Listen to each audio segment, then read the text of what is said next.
when was the last time you had a dinner with some people who are in the know about politics or just generally aware about current events and someone said, you know, I read that factual piece in the Washington Post and you didn't laugh in their face? It just doesn't happen anymore. The New York Times, I mean, if you look at the last 2 months of reporting on the Hamas-Israel war from the New York Times, I couldn't be that factually inaccurate if I tried. If you tell people, as they've done in Los Angeles and San Francisco, yes, you can walk into a store and steal under $900 worth of stuff. Steal a PlayStation 5 and 4 games, but if that 5th game takes you over $900, you got a problem. That system can only exist for a certain amount of time before everything starts to break down. All right, folks, happy Friday. This is it. This is the last show of the year, and we're going out with a bang. I appreciate it. I hope you're having some fun getting ready for New Year's. So put this on, enjoy, relax, go for a drive, go for a walk, or just sit back. Dave Rubin is here for the full show. Let's go. Dave Rubin, always great to see you. Spicer, what's happening? Well, you know, it's the holiday season. And, you know, one place that's not getting a lot of business, according to a post that just came out, is the mainstream media. There's a clip that's up now that Paul Farhi, he's one of the media reporters at the Washington Post, he put out this thing. He said, well, that's not good. Traffic to news sites in November per ComScore, which is the business that ranks all these guys. Every major media organization's traffic was down, save Forbes magazine. The Washington Post traffic to the WashingtonPost.com down 27.3, CNN down 20.1, New York Times down 28.6. It goes on and on and on. But I feel like at some point, these guys seem to think that it's bad news versus a message that maybe they're not doing their job. Right. Well, it's a message that people are tuning in to guys like us with matching wood slat walls. That's what's going on here, Sean. Who don't wear a tie and, you know, look pretty dapper, if I do say so myself, in our fitted jackets. Look, the mainstream media, the thing that I always say about the mainstream media is they don't have to be great, but we need them not to be abjectly terrible. And they seem unable to do that. They lie about almost everything from Donald Trump verifying people on both sides, to the COVID vaccine works, to Brett Kavanaugh's a serial rapist, to the Covington kids are racist, Jussie Smollett was going to be lynched. I mean, we could do this all day, right? So then what happens is people are like, oh, you know, maybe these people are lying to us about some other stuff. I better start getting my news elsewhere. And it seems to me that we've finally crossed the uncanny valley here, where now very, very few people listen or pay attention to those things. And look, I know that we're a sort of self-selected group, you and I talking here, but when was the last time you had a dinner with some people who are in the know about politics or just generally aware about current events and someone said, you know, I read that factual piece in the Washington Post and you didn't laugh in their face? It just doesn't happen anymore. The New York Times, I mean, if you look at the last 2 months of reporting on the Hamas-Israel war from the New York Times, I couldn't be that factually inaccurate if I tried. It's almost impossible. They lie about everything. People are seeing it. And fortunately, there is something about the truth that remains eternal. And if you lie to people long enough, they will somehow revert back to the truth. Now, that doesn't mean that you and I are right about everything all the time, nor do we purport to be. It's on us, and I would say independent creators, to do the best job we can to get truth out there. But let that dinosaur die. It would have been nice had it not had to die. But at this point, what is left at CNN or the New York Times or Washington Post or MSNBC? I don't know. All right, folks, longtime listeners to the show are going to know about Delta Rescue. DeltaRescue.org, the largest no-kill sanctuary in the world. It was founded by my friend Leo Grillo. And Leo basically one day found a Doberman that was in need of serious help and nutrition. He rescued that Doberman. He named the Doberman Delta. Delta stands for dedication and everlasting love to animals. It's become Leo's mission and what Delta Rescue does every single day for all sorts of animals. Go to DeltaRescue.org. Take a look at the videos and the material there. They rely solely on our contributions. If you're an animal lover, go check out DeltaRescue.org and tell me that you just can't see what great work they do and why we should be helping them. I've rescued 3 dogs myself. I know what it's like. to go out there and help them. This is a no-kill sanctuary for life. It's a mission for them. And they rely solely on our contributions. So $5, $10, $100, whatever you can give is super helpful.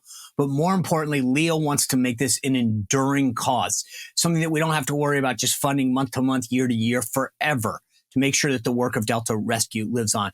They've got an estate planning package on their website, deltarescue.org. Aside from the videos and all the testimonials, go check out that estate planning guide and see if you can make it part of your enduring mission when you pass, to make Delta Rescue part of your estate planning. Check it out, download it. It's all free. They can help you walk through it. Please visit deltarescue.org. If you're an animal lover like me, you're going to want to do this. Thank you. To your example, it's not the people that are in the know, right? When I talk to you or others who follow politics, I know where they get their news. I know that they understand the left leanings of, and the hypocrisy of the New York Times, et cetera. But it's the problem is that for so many Americans, that's where they get the headlines. They maybe go down to Apple News. They turn on the Today Show in the morning. And so, you look back, whatever it was a few days ago when that Senate staffer enacted and had gay sex in a committee hearing, an iconic gay hearing. And NBC News says conservatives attack kid for loving another individual. It's like, wait a second, like the bounds in which, or how they cover Hamas and talk about, you talk about both sides with Donald Trump. These guys make it act like this is a peaceful protest. They're going through city after city, issue after issue. These guys completely, give a very one-sided view of the world to people. And the concern I have isn't people like me and you. Sure. It's not listeners to this program or listeners to the Rubin report. But I know I was joking with you before we started. You joked about, you played a clip the other day and you were like, for people who don't even have probably listened to John Oliver, you played a clip of him going off on Elon Musk. And I thought to myself, you're right. We don't listen to that. But for so many people, they do. And that's where they get their news from. Sure. So, but look, the stats that you read me right off the top were stats that people in increasing numbers are tuning out of that stuff. So I'm not saying it's not relevant at all. Of course it is. And of course, the power players in Washington still pick up those papers and still make decisions through those things, or still leak information to the New York Times or the Washington Post, as you know. So I'm not saying it's completely irrelevant, but you also have to remember that we're in a massive technological shift, not just an ideological shift in terms of where people are getting their news, but a technological shift in that young people, there is no young person anymore that watches Meet the Press. Now, it would be nice if Tim Russert was resurrected again and then could bring back a Meet the Press that would be respectable. But that is not the Meet the Press that has been on air for the last, 15 years or so. There is nothing worth watching at CNN at this point. You could take a guy like Jake Tapper, who I've never met, I'm sure is a decent fella. He gets 9 out of 10 things wrong, but every time he gets one thing right, everyone's like, see, he's a real journalist over there. And it's like, no. We have to stop playing this game. Again, I am not saying I get everything right on my show. I tell people what my opinions are, and I try to give the information as honestly as possible.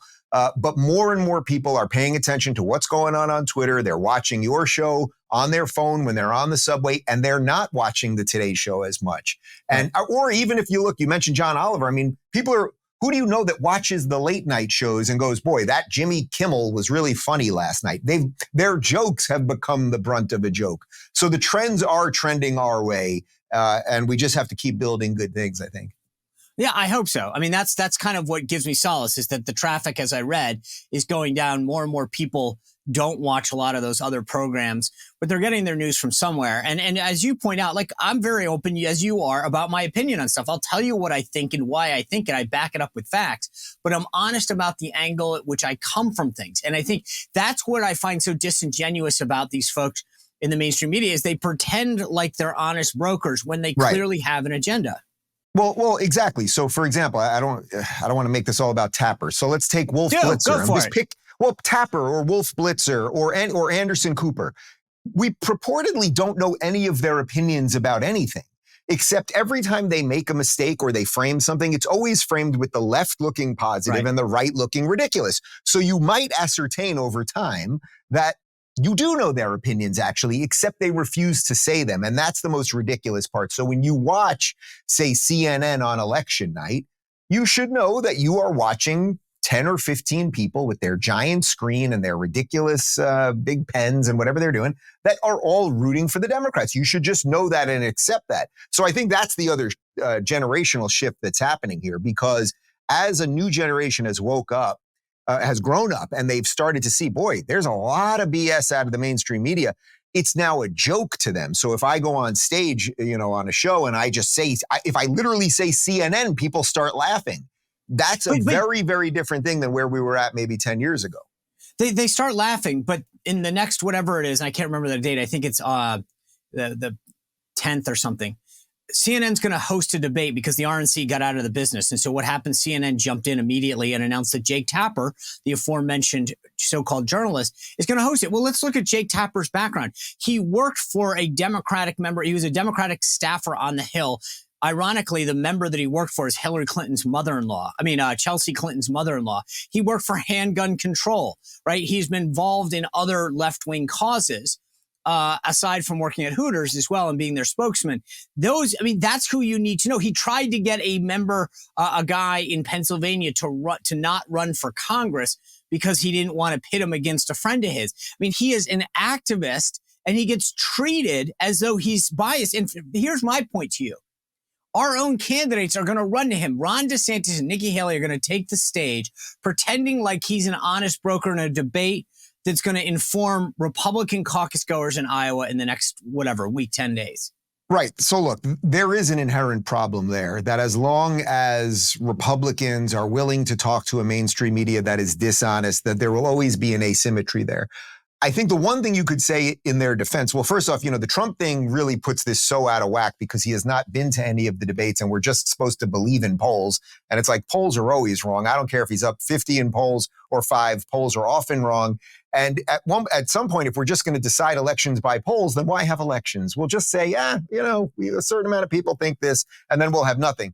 I would say in Nikki Haley or Ron DeSantis, is not in their defense, but in a certain strategy sense, you go do that because if there are a certain amount of people in Iowa or New Hampshire or elsewhere, some of those early states, South Carolina, let's say, who don't watch the Sean Spicer show, who don't watch the Rubin Report, who are mostly mainstream media people, and again, they still do exist. They're lesser in numbers, but they do still exist. Then you got to go to them. I would say DeSantis has gotten particularly good at now straight up answering questions at these interviews, and he knows his stuff. He's particularly good at it. Nikki's not quite as good, but you got to get some of those voters one way or another. But yeah, it's obviously different when Jake Tapper interviews or does a town hall with Ron DeSantis, rather if he does an interview or a town hall with, say, Bernie Sanders or Joe Biden or anyone else. You remember which town hall was it? I think it was a Jake Tapper one, or maybe, no, it was Anderson Cooper, if I'm not mistaken, where he did a town hall with Joe Biden. Joe Biden had a full-on brain freeze that he has all the time. And there was an incredible moment there. He was fully frozen and you could feel it was, wow, it's really coming to an end right now. And then Jake Cooper basically finished the sentence for him. And it's like, that's an assist, man. That's of course. But it's interesting. I've always said, in speaking of the media, that in this day and age, if you can't do, you become a fact checker, right? And the head of PolitiFact put out a statement the other day that I wanted to just read part of it, but I think I might read almost all of it because this is from the founder of PolitiFact. After I founded PolitiFact in 2007, I often said that our goal wasn't to change people's minds or get politicians to stop lying. It was simply to inform democracy. In the last few years, I've changed my mind. Informing democracy is not enough in the age of rampant lies about elections and public health and climate. Fact checkers need to be more assertive in getting the truthful information to the audience that needs it. The audience that needs that. In 2024, they will dream up new ways of getting facts to the people who need them. Key line there, dream up new ways to get them to the people. Fact checkers will be bold and think more like the marketers trying to push content rather than the publishers waiting for the audience to come to a website. They will experiment with new forms that target the people who are misinformed and push the content directly to them. You see, Dave, this is the problem with folks like us. We don't have access to these smart people the way that everyone else does on the internets. I mean, man, that is Orwellian. Like George Orwell himself could have put that in 1984 and that would have been perfect newspeak right there. Look, it's a huge problem. The fact checkers, there was a very famous episode of Star Trek, I think The Next Generation, what was it? Who watches the watchers, right? And we sort of outsourced, the fact checkers must be checking the facts. And in fact, we're finding out that that's not quite the case. Look, the best example that you can give of this is that Joe Biden launched his original campaign video for president on the lie that Donald Trump said there were very fine people on both sides of the Charlottesville incident. The next sentence that came out of his mouth was, "I'm not talking about the neo-Nazis and the white supremacists who should be condemned completely." Right. Biden said in his campaign launch video, he didn't play that part, he played the original part and said, because Donald Trump said very fine people on both sides, that's why I'm running for president. It was the easiest moment ever. What an easy freaking layup with nobody on that side of the court. That would have been for the media to be honest and say, well, actually, Joe, it turns out that the next sentence was this. You know well, Sean, that for the last 5 years, basically nobody in mainstream media has covered it. I was on Real Time with Bill Maher 2 weeks ago. James Carville brought it up.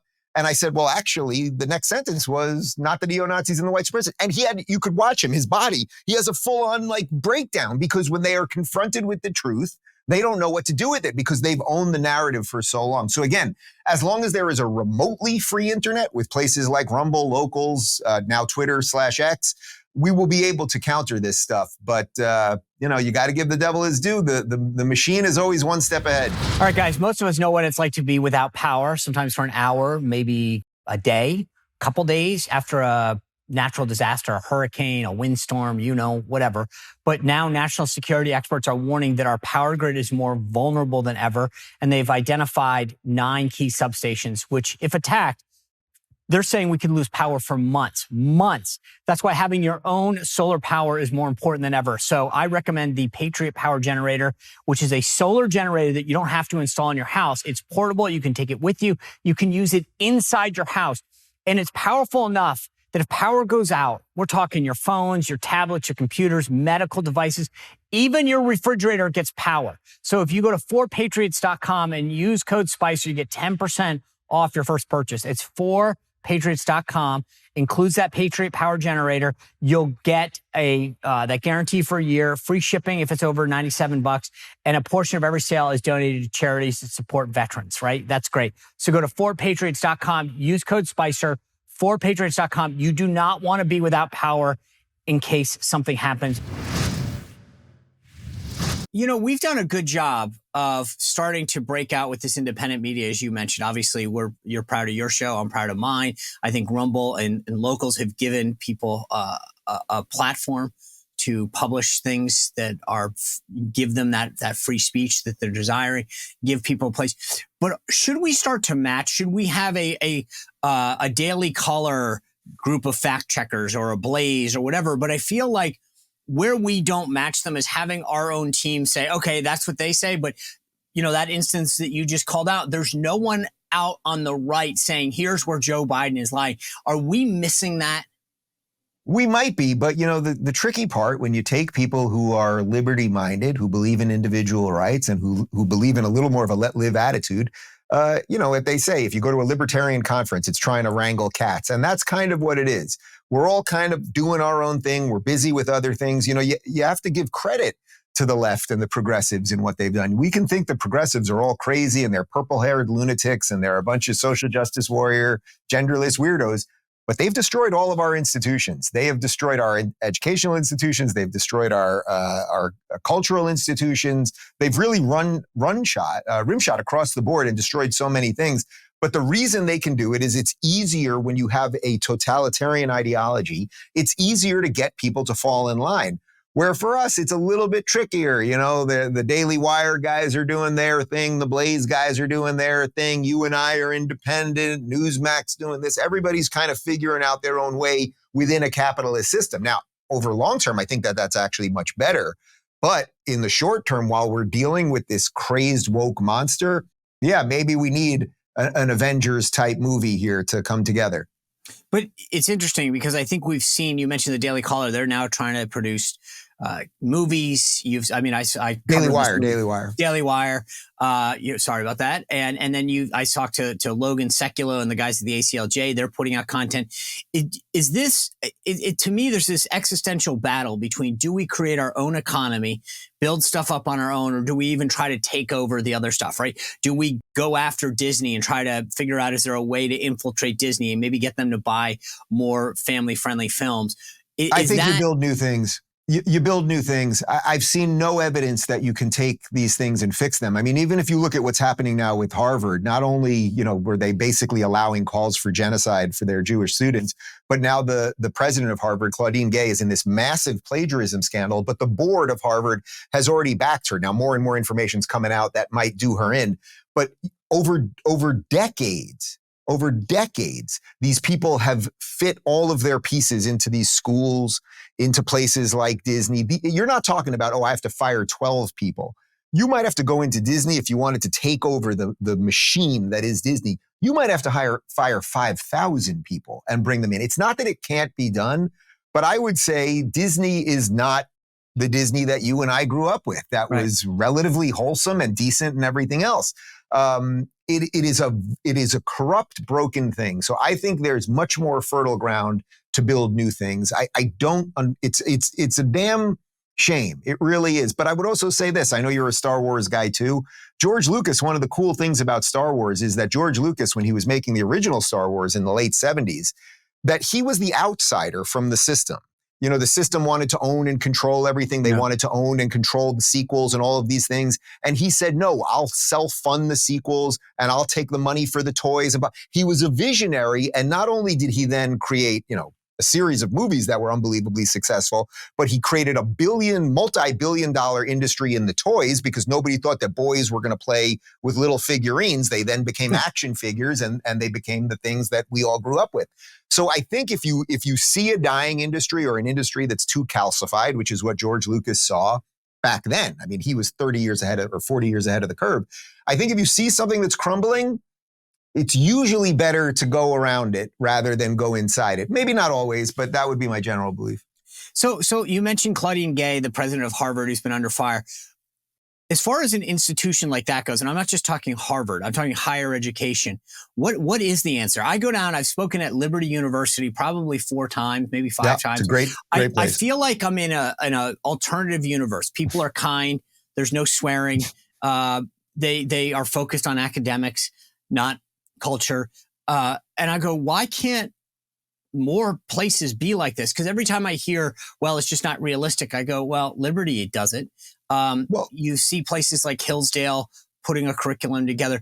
What is the answer on higher education? Because to your point, you could fire Claudine Gay. The person that replaced her is just maybe less openly progressive or something, or doesn't plagiarize as much. Right. I mean, think about it this way. Whether you're talking about Harvard or you're talking about New York City or Chicago, I mean, they had Bill de Blasio in New York. They got Eric Adams. They had Lori Lightfoot. They got this guy, I can't remember his name, who's even more of a lefty whack job, who's the mayor of Chicago now.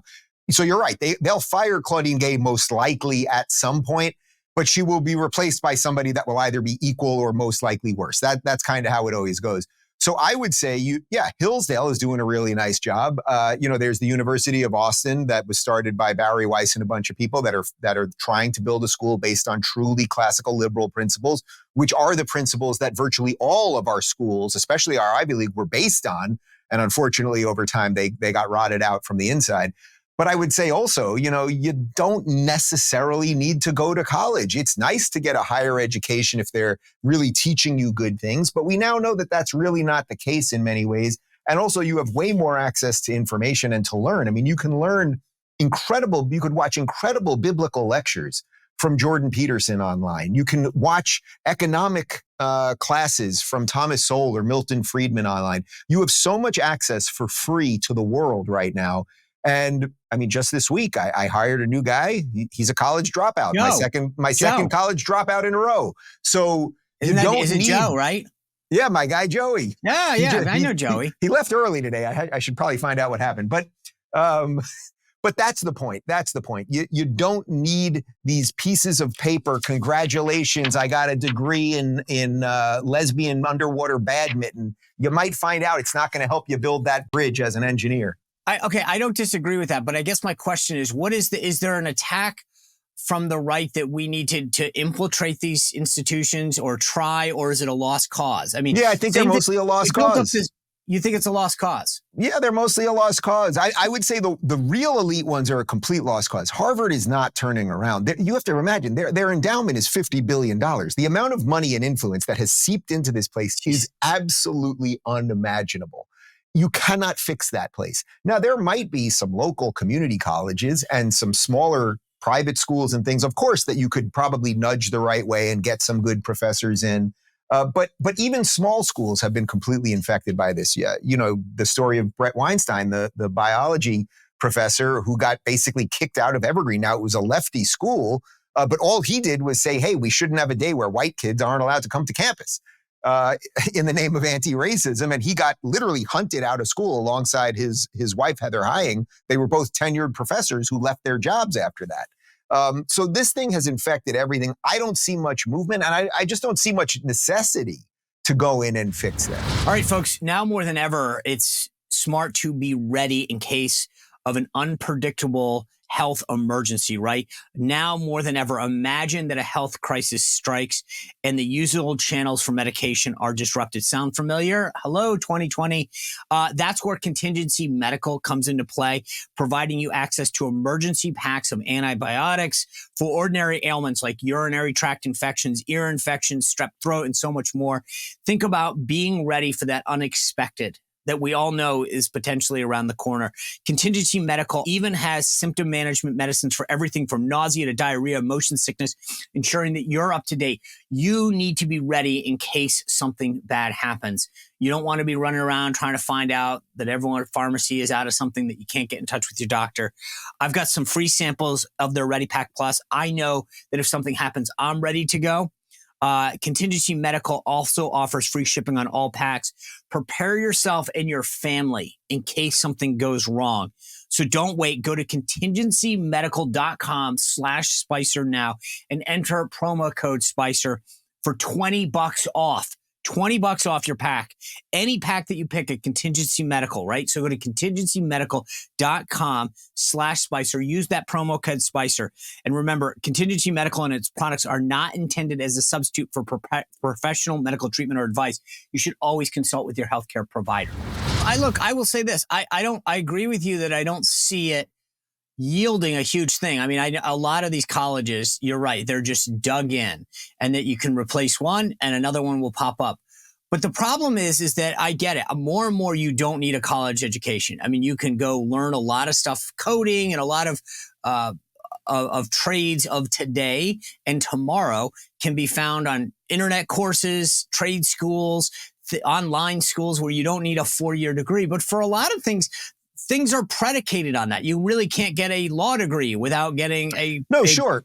Of course, there are some things that you need to get some formal education on. If you want to be an engineer, we want our people building bridges that really know how to do it. Now, you can get an apprenticeship, of course, and an internship and learn how to do some of those things. But do we want our doctors and our heart surgeons to go to school for a certain amount of time and learn some of the biology behind it, and then also, be an internist and all of those things, of course. So I'm not saying there should be no higher ed across the board, but liberal arts, which is, I don't know what percentage of degrees are just sort of basic liberal art BAs, they're almost worth less than the paper they're printed on. So I think if we get over that notion, yes, you could then level up, because you also have to remember, Sean, social justice and this woke ideology has infected the biology departments. It has infected the the math departments. It's infected all of these things.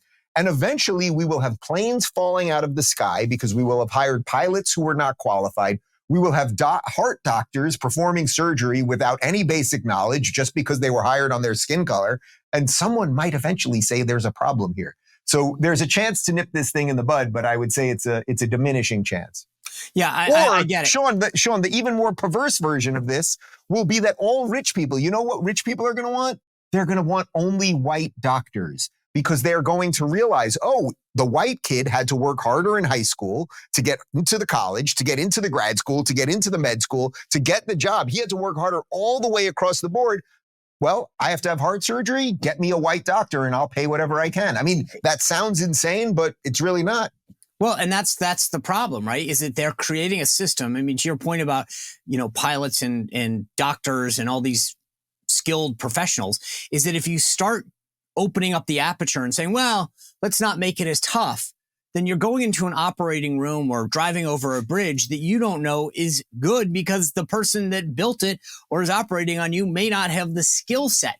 And it's funny because all of these people who advocate for all this, I don't think that they ever think about the consequences of their action. They just want to be for it. Yeah, it's hard to know if they think about the consequences, but I would say either way. I mean, the road to hell is paved with good intentions. So even if their intentions are good, or even if they're, if you think diversity, equity, and inclusion are good, well, it's not good. We just laid out several reasons why it is not. You don't solve racism with racism, right? So I don't care actually at this point whether their intentions are good or not. Yeah. See, I think that policy or like money always drives an outcome, and especially when it comes to taxes and government policy. So I actually think one of the biggest policies that the next Republican president should drive, and it was brought up at the last debate. I think Vivek brought it up. Maybe it was Desantis, but it doesn't matter. I think it's a great idea that student loans the school should have skin in the game. I mean, you brought up some of these hysterical majors that people have. But if you're going into something and spending whatever, $75,000, $80,000 a year over 4 years, and then getting out and saying, I want the government to back that loan and hopefully forgive it for a profession that will make like minimum wage, that's insane. And the school needs to have some skin in the game to say, we own that loan, because if they know you can't pay it back, that there's no way that you will honestly ever have a profession that will pay back the loan, they're going to start thinking twice about the curriculum. Yeah. I've got a friend, this is just an anecdotal story, but it gets to the heart of what you're talking about. I have a friend who did great in high school. We've been friends since third grade, great in high school, went to med school, did really well, became a doctor. He's a doctor in Texas. And because of Obamacare and the amount of paperwork and nonsense that he has to deal with and insurance and costs and blah, blah, blah, he basically is now more of a real estate guy than a doctor, because he's basically just opening clinics now. Because you find real estate and then you figure out you just need bodies to show up. I'm not diminishing what he does by any extension. He's quite a good doctor. I know that for a fact, and he's a great person. But you force the good people to not be able to do their professions professionally. And then they will again self-select out. You could take this to almost any vertical too, or any profession. New York City police officers, they're all retiring in huge numbers. They're either retiring early because they don't want to deal with the nonsense because social justice has been infected into their entire structure over there in New York City, or Florida is paying bonuses for the best of the best to come down here to Florida. So Florida's policing is getting stronger because we don't let diversity, equity, inclusion into our policing. New York City, they're losing their best.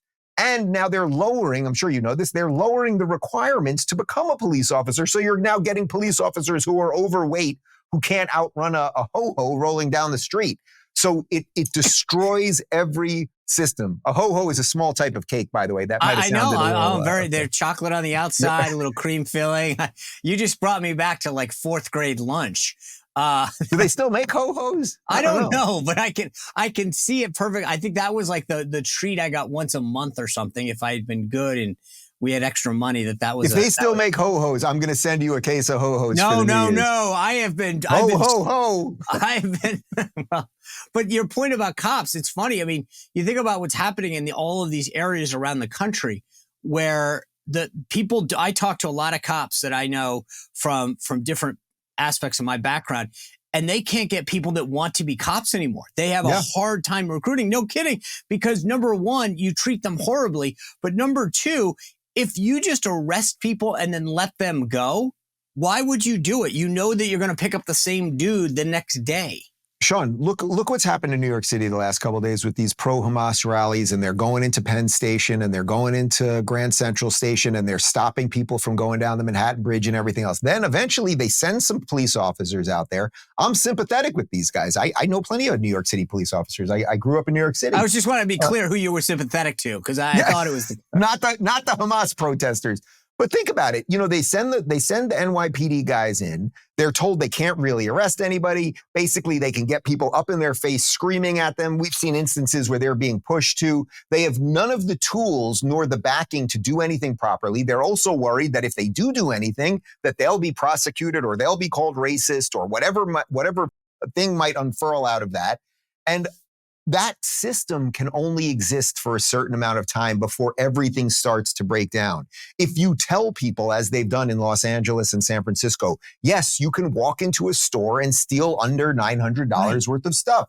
Steal a PlayStation 5 and 4 games. But if that 5th game takes you over 900, you got a problem. But if you think that low-wage worker who's the security guard at CBS is going to stop you, well, no, he's not. Because he doesn't want to get punched in the face. The security guard's not going to stop you. Like there was a reporter the other day in the DC area that tweeted out, I'm watching the security guard stand here. I think it was a TJ Maxx or a Marshall's.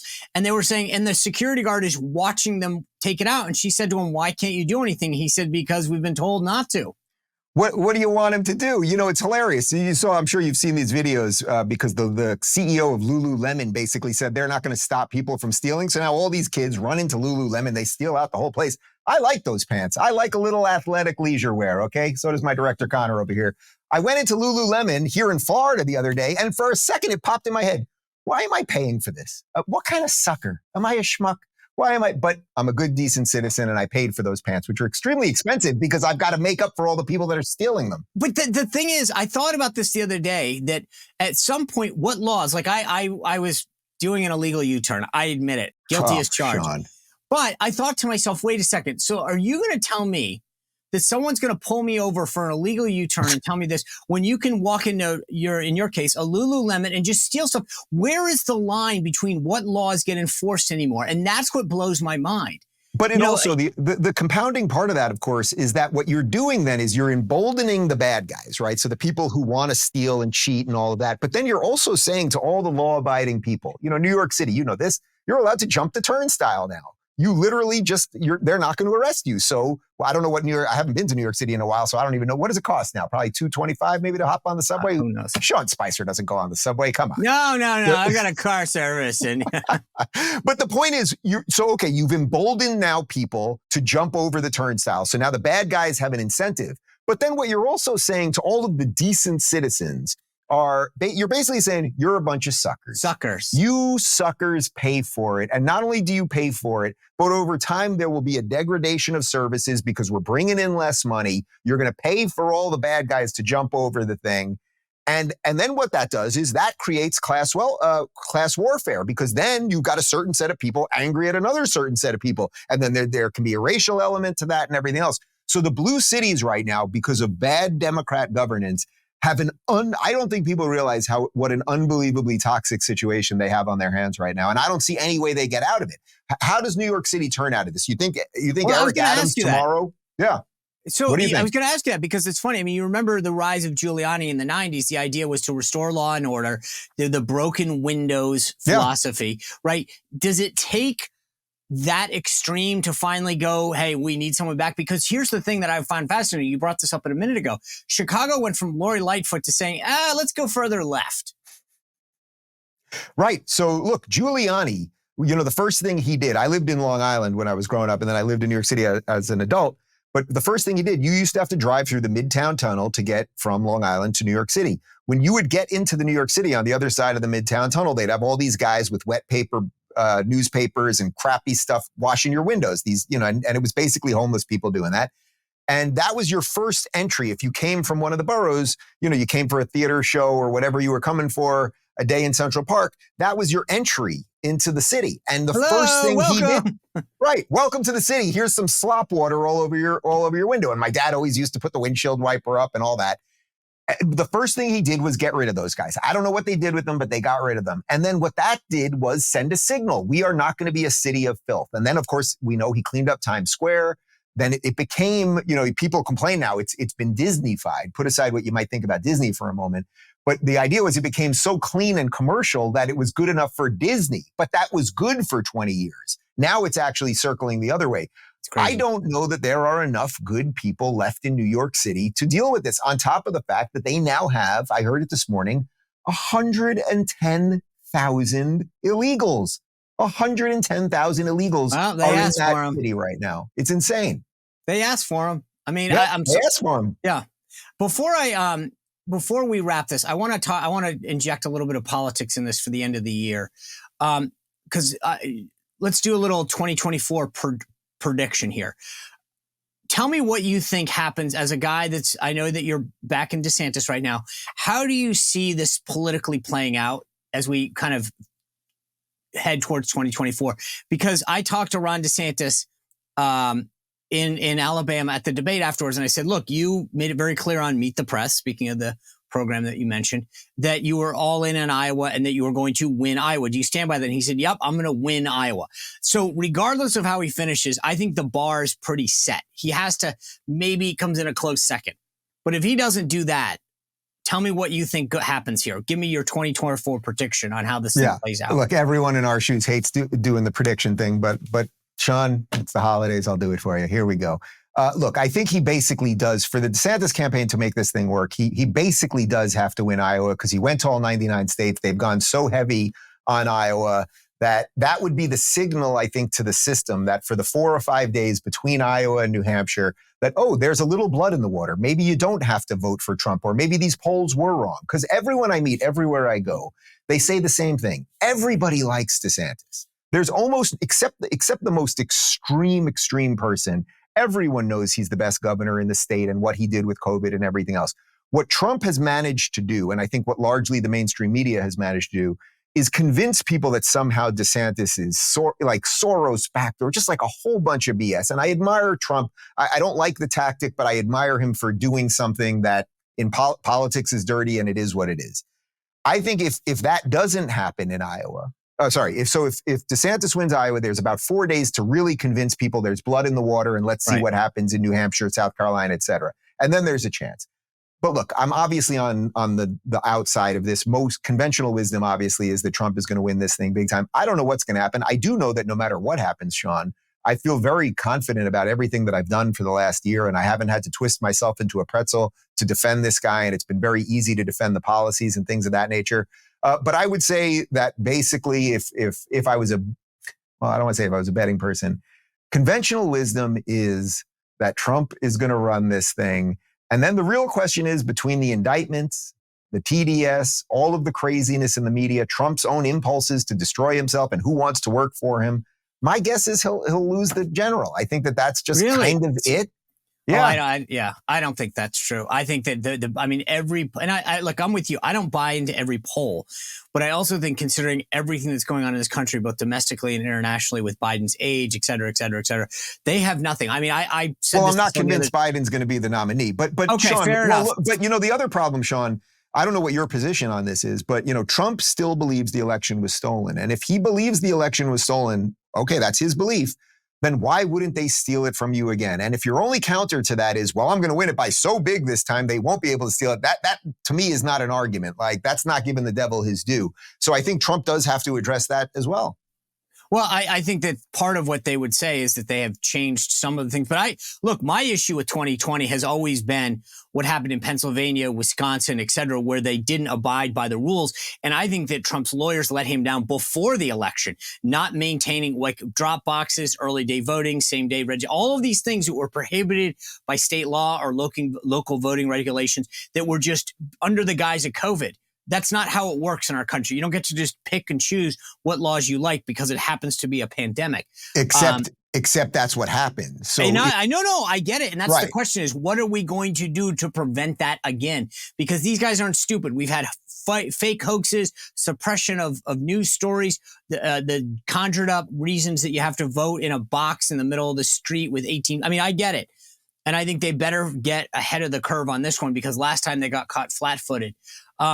Sean, let me just say one other thing on that, which related to DeSantis, which is that, in light of everything that's happened over the last 2 months, really since October 7th, 2.5 months or so, there are so many lefties waking up. I'm talking about old school liberals who just maybe didn't quite get it before, and they were sort of begrudgingly voting for Democrat. They thought something weird was there. But there are, I think, truly millions. You know, there's not many groups of people that can shift politically right now.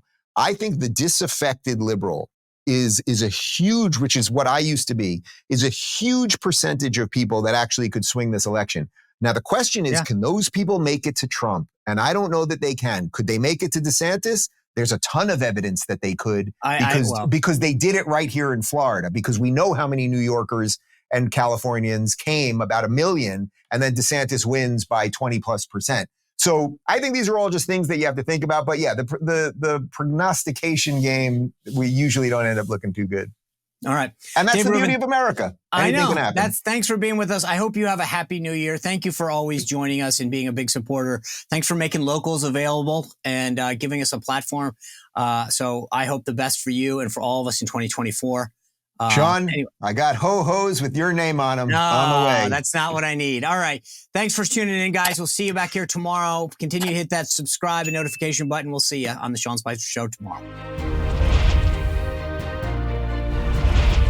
Well, if you enjoyed this content, make sure to like this video, subscribe, and click the notification bell to get more.